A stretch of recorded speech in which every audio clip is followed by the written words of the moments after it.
To the intriguing field of tourism economics, where the dynamics of economic development collide with the draw of travel.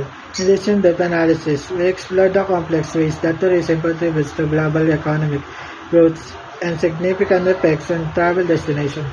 We will examine the direct and indirect impacts of tourism-related spending on local economies, explore the notion of the tourism multiplier, and illuminate the positive and negative economic consequences of tourism. Come along as we explore the tactics to optimize the economic benefits of tourism by realizing its full potential. Together, let's begin this fascinating investigation into tourism economics. The economics of tourism learning objectives. To explain the role of tourism in economic development. To analyze the economic impact of tourism on a destination area. To differentiate the direct effects from the secondary effects of tourist expenditures on the economy of the host area. To elucidate the meaning of tourism multiplier and its effect on the economy of the host country. To describe the undesirable effects of the economic aspects of tourism. To identify the strategies which can maximize the economic effects of tourism.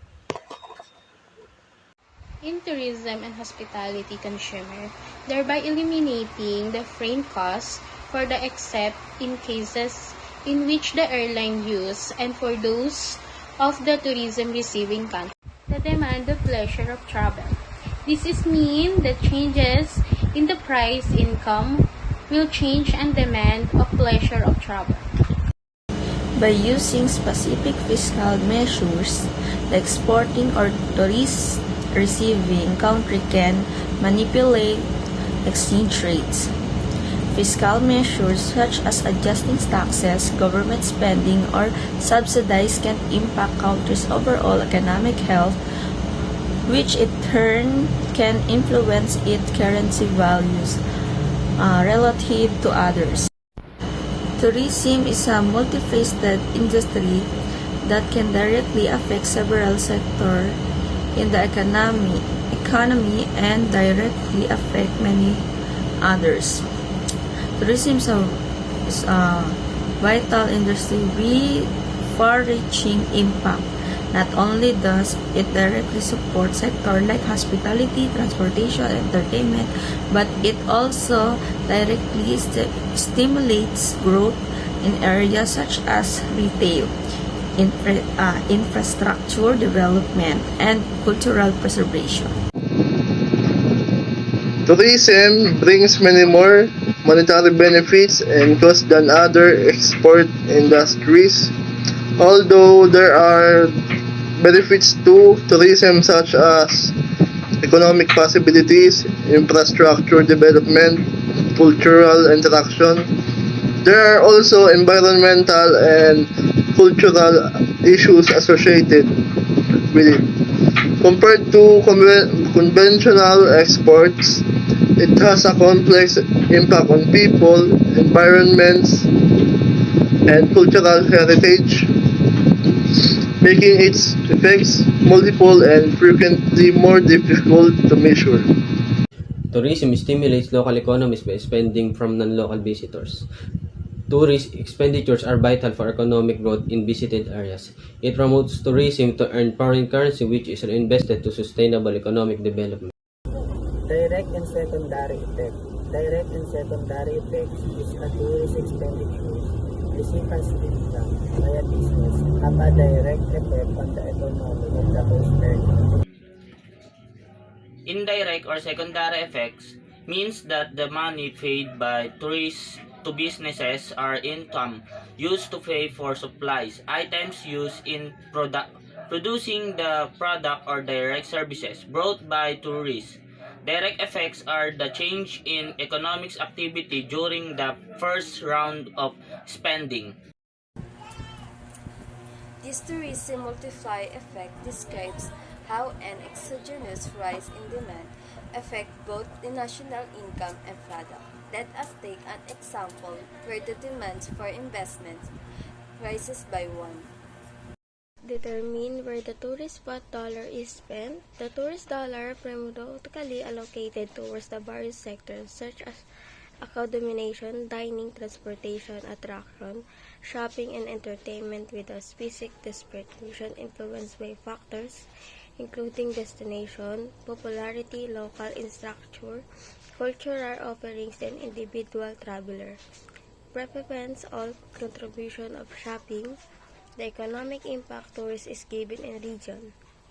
Determine what percentage of each expenditure leaves the local economy. To determine the percentage of each expenditure that leaves the local economy, you need to consider factors like where the goods or services are sourced from, whether they involve the local labor, and if profits stay within the local community. It's a complex calculation and the varies based on the specific expenditure and local economic conditions. The multiplier effect ratio applied to income reflects the amount by which an initial change in spending or investment leads to a greater final increase in national income. It's derived from the concept that each dollar spent circulates through the economy multiple times, creating additional income at each step. This ratio is influenced by various factors such as marginal propensity to consume, taxation, and leakage like savings and imports. Derive a cost-benefit ratio expressed as dollars received, dollars spent. To derive a cost-benefit ratio expressed as dollars received, dollars spent, you first need to calculate the total dollars received from a project or investment. This includes any revenue generated, savings realized, or other financial gains. Apply the cost-benefit ratio to tourist expenditures to provide estimates of income, and cost of tourist business to a community for both private and public sectors. When applying cost-benefit ratios to tourist expenditures to estimate income and cost of tourist businesses to a community, you're essentially assessing the economic impact of tourism on both the private and public sectors. Undesirable economic aspect of tourism. Additional demand and/or increased imports, tourist purchase may result in higher prices in destination area, affecting in local residents who would have to pay more products and services, travel, and discretionary items, which is subject to change in prices and income or fluctuation that may result in economic instability. Undesirable economic aspect of tourism. Higher prices. One of the undesirable economic aspects of tourism is that additional demand and increased imports due to tourist purchase can lead to higher prices in a destination area. This can affect local residents who may end up paying for more products and services due to the increased demand from tourists. Economic instability. Another negative impact of tourism on the economy is travel. It's a discretionary expense that is sensitive to change in prices and income. Fluctuation in these factors can result in economic instability in the destination area. The tourist industry relies on discretionary spending, makes it vulnerable to economic shifts impacting local economies that depend on tourism. Travel is a discretionary item which is subject to changes in prices and income, or fluctuation that may result in economic instability. Basically, it's saying that travel is something you can choose to do or not, and it can be affected by how much money you have and whether prices are going up or down. Plus, when the economy is not stable, like during a recession, it might make people less likely to travel because they need to save money for more important things. There are two kinds of growth theories. First, theory of balanced growth is advocates for even development across all sectors of an economy to maintain stability and reduce. Second, theory of unbalanced growth is argues that concentrating resources and efforts in specific sectors or regions can lead to faster economic development, even if it results in disparities.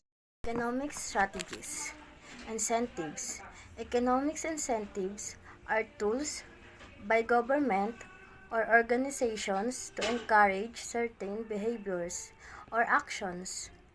This can include tax breaks, subsidies, grants, or other financial reward to stimulate economic activity in specific sector or regions.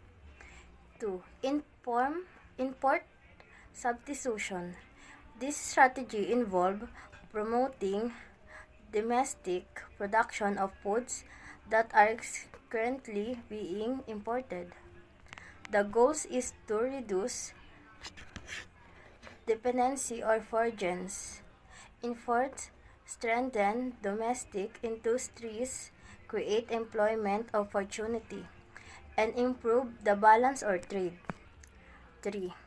Foreign exchange. Foreign exchange policies and strategies are focused on managing a country currency in relation to other currencies. This included measures such as exchange rate remains fixed, floating, or managed. Intervention in security markets and capital controls to stabilize the current value and ensure economic stability. Each of these strategies play a role in shaping a country's economic development and trade policy. If you have any specific question about how these strategies or work. Growth theories. The theory of balanced growth suggests that tourism should be viewed as an important part of a broad-based economy. This stresses that tourism needs the support of other industries. According to balanced growth theory, tourism should not exist in isolation but rather be integrated into a broad economy. It emphasizes the interconnection of tourism and other businesses, highlighting the importance of mutual support and collaboration for long-term success. On the other hand, the theory of unbalanced growth sees tourism as the spark to growth economy. According to the theory of imbalanced growth, emphasis on a single sector, such as tourism, can stimulate economic growth by causing a ripple effect across multiple businesses. Tourism provides revenue, supports infrastructure development, and stimulates associated industries such as hospitality and transportation, all of which contribute disproportionately to overall economic growth. Economic strategies. Import substitution. Impose quotas or tariffs on the importation of goods which can be developed locally. Grant subsidies, grants, or loans to local industry to encourage the use of local materials. Its objective is to minimize the leakage of money. The incentives. The most common forms of incentives are 1. Tax exemptions or reductions on import machineries, materials, etc. Reduction in company taxation by means of favorable depreciation allowance on investment, or special treatment in relation to excise taxes, sales taxes, income taxes, turnover taxes, or property taxes. How does depreciation reduce taxable income? Tax depreciation refers to the depreciation expenses of a business that an allowable deduction by the IRS. This means that by listing depreciation as an expenses on their income tax return in the reporting period, a business can reduce its taxable income. What is the impact of calculating depreciation? A company's depreciation expenses reduces the amount of taxable earnings, thus reducing the taxes owed several methods of calculating this appreciation. Holiday, typically a limited time period during which certain taxes are temporarily reduced or eliminated, is often used by governments to stimulate economic activity or incentivize specific behaviors such as investment or spending. Number 4, we have guarantee of stabilization of tax condition for up to 20 years. That means that a certain tax policies or rates will remain unchanged for that period of time, providing a business or individual's stability in their financial planning. Number 5, grants for up to 30% of total capital cost. That means that an organization or individuals could receive financial support equivalent to 30% of the total expenses required for a project or investment. In number 6, we have subsidies guaranteeing minimum level of profit, occupancy, etc. That means that the government or another entity provides financial assistance to ensure that business or individuals will have a certain level of profitability or occupancy rate. When you see loans at low rates of interest are a key component of economic strategies aimed at stimulating borrowing and investment. By providing access to capital at lower cost, governments or financial institutions encourage businesses and individuals to invest in various sectors of the economy, such as housing, infrastructure, or small business development. Freehold property refers to any estate where the owner has complete ownership without any external control, granting indefinite ownership rights. This means the owner has perpetual rights and can use the land as they see fit within local regulations. Unlike leasehold property, the sale of freehold property doesn't require state consent and involves less paperwork, although it tends to be more expensive. Moreover, there are no encumbrances on the absolute title of the property, providing the owner with full control and autonomy over their land. Additionally, freehold property can be inherited by a legal guardian and transferred through a registration of sale deed. The phrase free unrestricted repatriation of all part of investments, capital profits, dividends, and interest subject to tax provisions essentially means that individual or entities can bring back without limitations the profit, dividends, or interest earned from their investments in another country, subject to tax laws of both the host country where the investments was made and the home country where the investor resides or registered. Examples: free and unrestricted repatriation. This indicates that there are no barriers or restrictions imposed on the movement of funds back to the investor's home country.